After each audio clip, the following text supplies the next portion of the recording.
Hello students, আমি ববুলদা coaching সেন্টারের পক্ষ থেকে আরেকটা নতুন ভিডিও নিয়ে এসেছি। দেখো, আজকে আমি তোমাদের জন্য যে ভিডিও নিয়ে এসেছি সেই ভিডিওটা হলো এরকম। First semester history syllabus NEP system ডব্লিউবিএসইউর আন্ডারে ফার্স্ট সেমিস্টারে ইতিহাসের ক্ষেত্রে তোমাদের যে সিলেবাসটা ফার্স্ট সেমিস্টারে পড়বে এনইপি সিস্টেমে ডব্লিউবিএসইউর আন্ডারে সেটা এরকম। 300 খ্রিস্টপূর্বাব্দের ভারতের ইতিহাস। এটার মধ্যে প্রথমে পড়বে তোমরা উৎস, তার ব্যাখ্যা।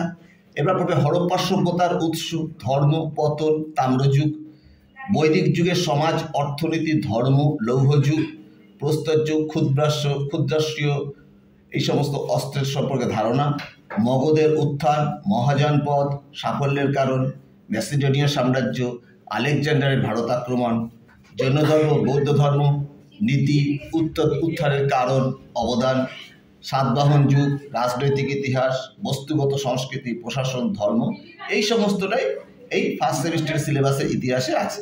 আর কোশ্চেন প্যাটার্ন হবে 2 নম্বরের কোশ্চেন আসবে 10টা, 5 নম্বরের 2টো আর 10 নম্বরের 2টো।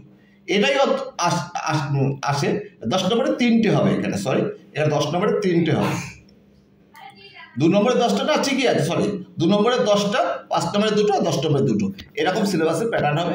এই ফার্স্ট সেমিস্টারের ইতিহাসের সিলেবাস। তোমরা এই সিলেবাসটা যদি ভালো করে পড়ো তাহলে তোমরা সমস্ত প্রশ্নগুলো বুঝতে পারবে। আর তোমরা যদি এখনো কেউ পড়া না শুরু করে থাকো তোমরা আমার সাথে যোগাযোগ করতে পারো, আমার ফোন নাম্বার দেওয়া আছে। তোমরা এইভাবে সব পড়ে যাও, আগামী দিনে তোমাদের জন্য আরও ভালো ভালো ভিডিও আনবো। আমি বন্ধুদের কথা দিচ্ছি তোমাদের জন্য আরও নেক্সট দিন আরও ভালো ভালো ভিডিও আনবো যা তোমাদের আরও উপকৃত হবে। আজকে এই পর্যন্ত রইল, টাটা, বাই।